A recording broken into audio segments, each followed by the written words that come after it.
петочно издание на регионалните вести. 1/4 од работниците во земјава не можеле да ги искористат за гарантираните денови од одмор, а на околу 32% не им била платена работата на празници, во викенди и прекувремено. Ова се резултатите од анкетата на Институтот за економски истражувања и политики FinanceThink. Без можност да ги искористат за гарантираните денови од одмор, не добиваат пари за К15, скоро на тоа се принудени да работат на празници, во викенди и прекувремено за истата плата или пак да работат непријавени. Вака голем број од работниците во приватниот сектор го заработуваат парчето леп. Голем број работодавци во Македонија ги кршат правата на своите вработени сврзани со исплатата на хонорарот за нивниот труд, или 67% од работниците го искусиле тоа. Според анкетата на Институтот за економски истражувања и политики FinanceThink, на 31,7% од работниците не им била платена работата на празници, во викенди и прекувремено, според законските одредби. 1/4 од вработените во приватниот сектор во земјава не можеле да ги искористат во целост законски загарантираните денови од одмор. Понатаму 21,2% добиваат плата во плико покрај платата на сметка. 19,1% не ги добиваат или ги враќаат парите од К15. 14,7% се осигурани на помалку часови од што работат реално. 4,6% не се осигурани и треба да се кријат во случај на инспекција. На 4,4% од анкетираните работници им било речено дел од платата да ја вратат во кеш, а на 4,3% им било речено да се одјават па да се вратат на работното место. Според истражување на Институтот за економски истражувања и политики FinanceThink, секој четврти вработен во земјава одработува прекувремени часови, а за тоа не добива дневница плюс. Анализата покажала дека во најголем минус се вработените кои месечно заработуваат минимална плата, бидејќи пресметките велат дека за 4 недели со прекувремените часови одработуваат уште една дополнителна недела без надомест. Мажите почесто и подолго работат надвор од работното време, односно според истражувањето дополнителни 13 часа. Жените пак просечно прекувремено одработуваат 11 часа неделно. Законски минимум 1 час повеќе работа неделно во однос на работните часови во договорот за работа се сметаат за прекувремена работа. Експертите тврдат дека поради ова доаѓа до богатење на газдите и екстремно раслојување на населението, бидејќи доколку работникот работи прекувремено или повеќе од бројот на часови наведени во договорот за работа и за тоа биде платен, законски му следува и бонус плата.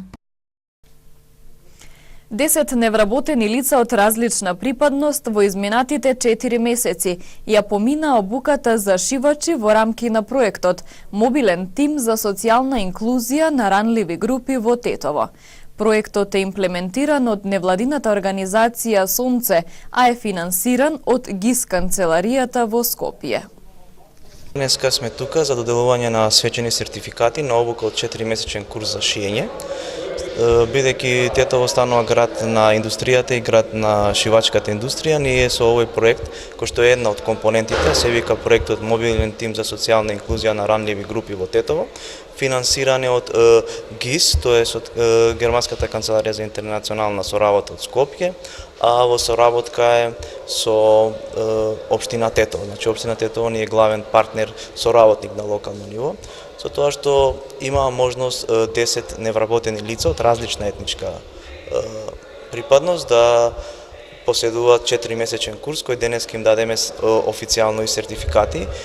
Курсот е лиценциран, сертифициран од страна на Министерството за образование. Текстилното училиште исто така ни е партнер, професор од текстилно училиште, го одржуваат тука, преку фирма лиценцирана од Тетово, Point Тетово, ни се исто така партнери кои што е добавувач и ги извршува услугите на овој курс. Во продолжение на активностите за оспособување на граѓаните за поред потребите на пазарот на труд, се и овие активности кои што ние ги реализираме и како социјекономски совет на општина Тетово и како општина Тетово.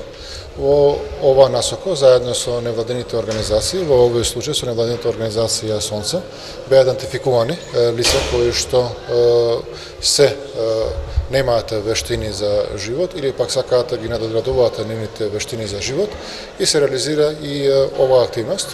За нас е многу важно зашто се работи за еден проект кој што се реализира со повеќе фактори, кој што е поддржан од страна на германската фондација ГИС, каде што е вклучена невладината организација Сонце, каде што е поддржан од општина Тетово, каде е вклучен социјекономскиот совет на Тетово, се офатени ранливите категории, претежно од ромска националност и ваквите активности ќе продолжат и во иднина, каде што нашата цел е што повеќе лица да се воспособуваат според потребите на пазарот на труд и тие со добивање на сертификати од овие обуки да бидат подготвени да се вработат и сами да се можат да се снајдат во животот.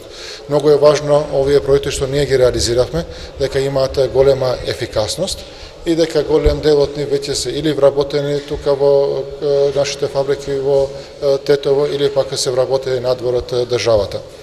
Се надевам дека се многу ефикасни и дека ќе продолжат и во иднина.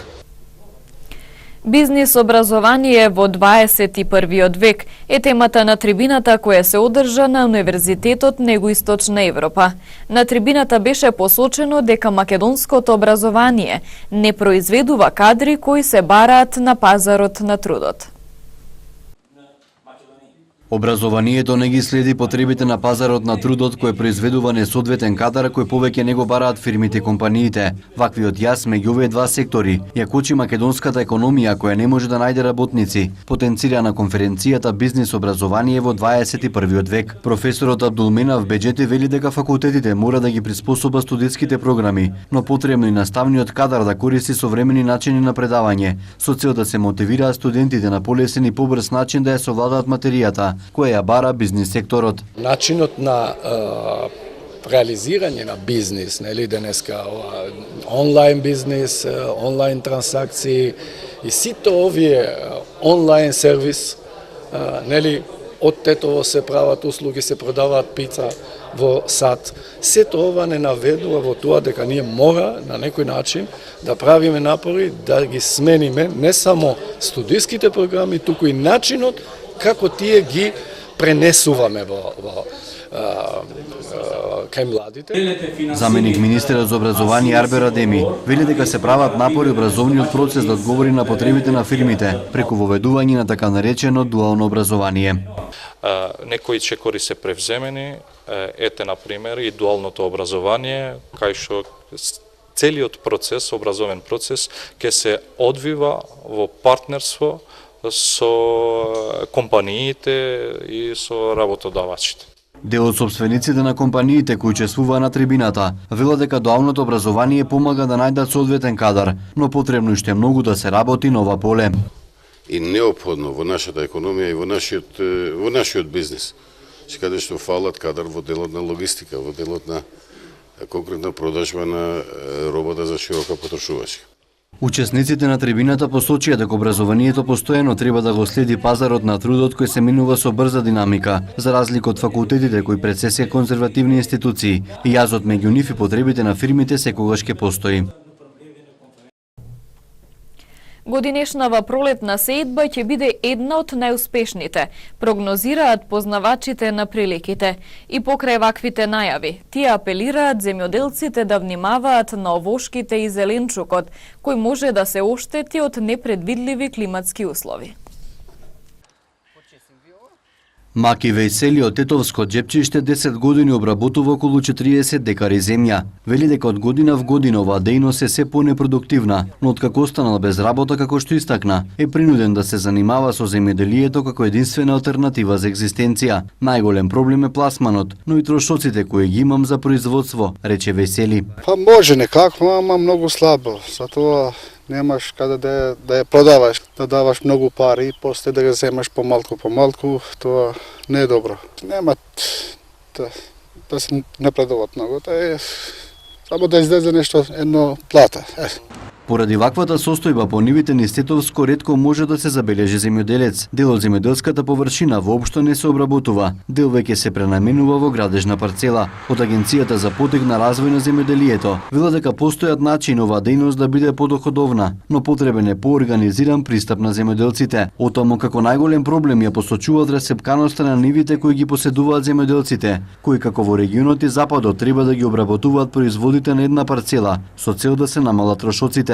Затоа е потребно да се изврши консолидација на земјоделската површина преку размена на нивите меѓу сопствениците или пак тоа државата да го направи, но по претходна иницијатива на селаните или местните заедници. Преку метод на целосно бришење на катастарските парцели, каде што превзема ингеренција државата, се врши распределба спрема вредноста. Добивката е во тоа што таквата консолидизирана површина ќе биде правилно распределена со правилно направени пристапни патишта, тука ќе се изградат и системи за наводнување. Од агенцијата посочуваат дека земјоделците мора да го следат трендот во оваа дејност и да започнат на своите ниви да воведуваат нови технологии, а традиционалните култури да ги заменат со нови, кои се поисплатливи за одгледување и се барани на пазарот, каде достигнуваат високи цени. Граѓаните на Гостивар од пред месец дена имаат можност преку интернет, преку посебна платформа, да пријавуваат најразлични проблеми. До сега барале санирање на дупки по улиците, поправање на јавно осветлување, чистење на отпад. 30 пријави од граѓани за најразлични проблеми стигнале на онлайн платформата пријави.мк, која општина Гостивар ја активираше кон крајот на минатиот месец. Граѓани досега алармирале за оштетени улици со дупки, немање на јавно осветлување, нехигиена и отпад, кучиња скитници. Пријавите се однесуваат на различни локации од градот, населби и села. Може да се забележи дека реакции најмногу има за дупки по улиците и тоа во населбата Питарница, на улицата Браќа Блажевски и Линденска, во Бањица, Чајле и други. Освен порака со образложение на проблемот, граѓаните најчесто поставуваат и фотографија од местото. Интересен е коментарот поставен од девојка по потекло од Гостиварско која живее во Швајцарија. Таа смета дека на градот му недостасуваат киносали, места за рекреација на младите, како и плажа со кафе-бар на кеот на Вардар. Знакчето поправено, кое значи дека службите го решиле проблемот, го има на десетина од пријавите. Веб платформата е проект кој е најавен како можност за поголема транспарентност во работењето на локалните власти и за подобра соработка на релација општина-граѓани. Гостивар е пилот општина во Македонија во која се воведе овој начин на комуникација. Дали и колку ќе функционира и ќе исполни својата задача, времето ќе покаже. Во недела православните верници ќе го чествуваат празникот Духовден. По тој повод црковно-народен собир ќе се одржи во селото Блаце. Македонската православна црква во недела ќе го празнува Света Педесетница Духовден, односно 50-тиот ден по воскресението на Исус Христос. По тој повод црковно-народен собир ќе се одржи во црквата Свети Тројца во селото Блаце. Свечената литургија ќе започне во 9 часот, пошто ќе бидат прережани кумските колачи. За сите присутни верници ќе биде приреден заеднички ручек. Гостите во дворот на црквата ќе ги забавуваат Мега Бент и Јованка, кои во Блаце ќе пеат и во очи на празникот на 26 мај навечер. Празникот Педесетница, во народот познат како Духовден, е посветен на настанот на слегувањето на Светиот Дух врз апостолите на 50-тиот ден по воскресението Христово, односно на 10-тиот ден по вознесението Христово. За време на својот земен живот, Спасителот повеќе пати им говорел на своите ученици за доаѓањето на Утешителот, Духот на вистината, кој што ќе го разобличи светот заради гревовите на луѓето, кој што ќе ги научи апостолите на благодатниот пат на вистината и правдата и кој ќе го прослави Христа. Пред самото свое вознесение, Исус го повторил своето ветување за праќањето на Утешителот. Ќе примите сила, кога на вас ќе слезе Светиот Дух. После тие негови зборови, учениците прибивале заедно и во молитва во исчекување на остварувањето на ова ветување Христово. Слегувањето на Светиот Дух се јавило со шум и над секој од апостолите се појавил огнен јазик. Тие се исполниле со Светиот Дух и почнале да говорат на различни јазици. Бидејќи сите свети таинства во црквата се случуваат преку Светиот Дух, овој празник се смета за роден ден на црквата. Денеска по завршувањето на регионалните вести во 17 часот и 30 минути. На програмата на телевизија КИС гледајте го отварањето на меморијалниот ноќен турнир во мал фудбал Бобе јуниор во село Јанчиште.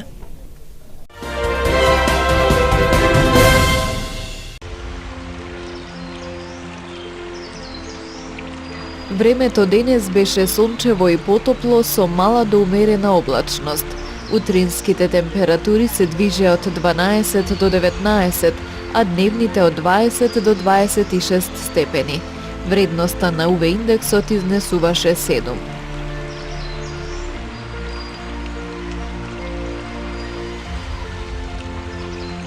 И утре не очекува сончево и топло време со мала до умерена облачност. Ќе дува слаб до умерен претежно северен ветер. Утринските температури ќе се движат од 12 до 19, а дневните од 21 до 27 степени. Вредноста на УВ индексот ќе изнесува 7.